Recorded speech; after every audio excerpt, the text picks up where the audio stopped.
So before we start, if you'd all like to scan the QR code, don't peek yet. We told when you can actually look at what we've made. Just scan it and turn your phone off quickly.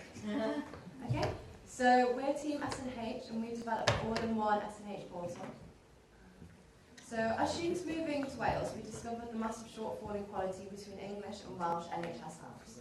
We also discovered that this wasn't just being picky, because there's a 2-star rating and lots of bad reviews on both Apple and Google App Stores, so clearly others were affected. So we decided to improve this, so not just for us but for the whole nation. So we designed a user-centred, easy-to-use and reliable system, and we believe that we've created the solution to the issue that was before us. So our app is designed with accessibility in mind, rated AAA based off the WGAC 22 guidelines, so it allows use for all.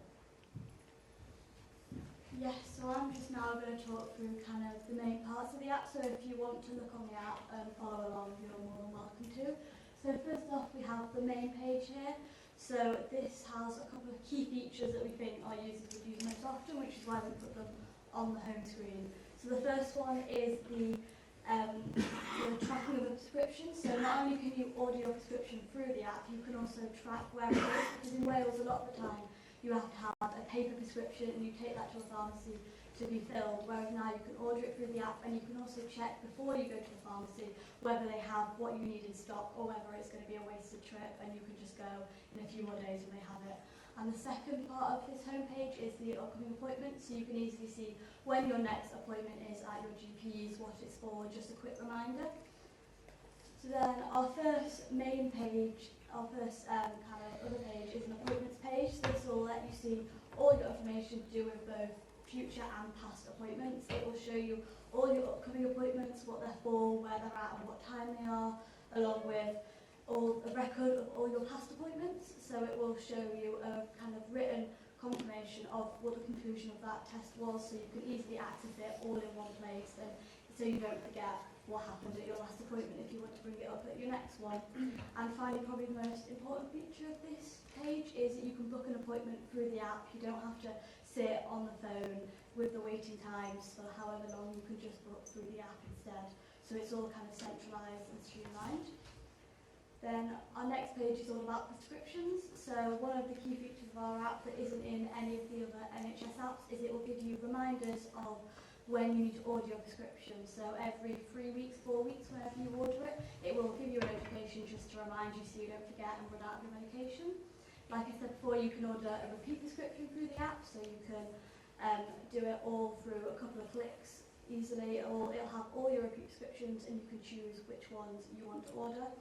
And finally, we're going to implement something where you can view of your repeat prescriptions. You can see what the medications are, what they're about, all in one centralised place, so that you aren't, so if you forgot what medication you're on, it will show you what it's for, so it's all in one place.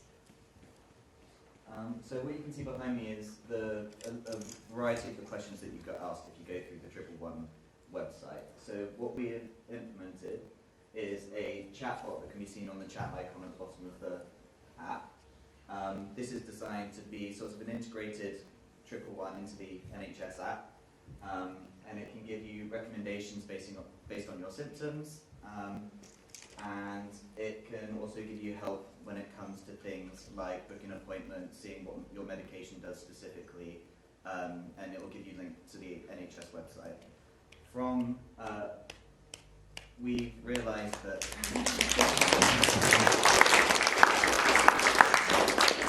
well done. Can you, if you want to be on the live stream, can you just pop in so people can see you, how great you are. Can we have any questions? So, full disclosure, I work at Digital Health and Care Wales, and one of the big things that we have been working on rolling out is the NHS app. Before I came in here today, I said to Anne-Marie, I hope that one of these teams tells us how crap the NHS app is and what they're going to do better about it. So I think this is really interesting. I think I'm pleased that you've seen the limitations with the app. I think some of the limitations with the app come from the expectations of people, and actually the ability for the app to make the doctors release appointments, which is probably the biggest complaint complaint that people have about it. We're also rolling out digital medicines, which means you'll no longer have a paper prescription, and it will be done digitally, but that will not be linked to the stock control system, whereas actually you're suggesting that it would be. So I'm really interested in how you might overcome some of those problems in getting GPs to do what you need them to do to be able to use a better version of an app. Yeah, so it was only really this morning where it was brought to our attention that it was more the integration of the services with the GPs and things rather than how the app has been designed. So while that wasn't right at the forefront of what we were thinking about coming at this project, it is definitely something that would need to be looked at. Could I ask, as an app user, I use all my repeat meds on there, but the appointment section is not possible to use it, but for the most part, most users actually have to ring up because it's a daily, they release the appointments on the day, so there are further appointments available, but not necessarily a daily, an emergency appointment for the day. Yeah. So the way in England that this is often done is by linking in with triage systems.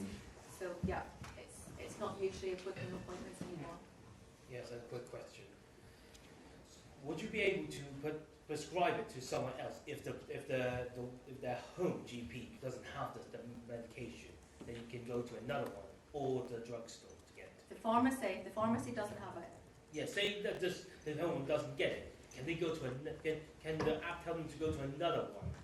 So what normally happens is if your pharmacy doesn't have your prescription that you've ordered, you basically just have to wait longer until they can order it in, either from another pharmacy, I'm pretty sure, or a supplier. Unfortunately, I'm not a doctor myself, so I'm not sure. That would have to be something that is sorted out between pharmacies rather than something that could be included in the app. Yeah, we wouldn't be able to control that, unfortunately.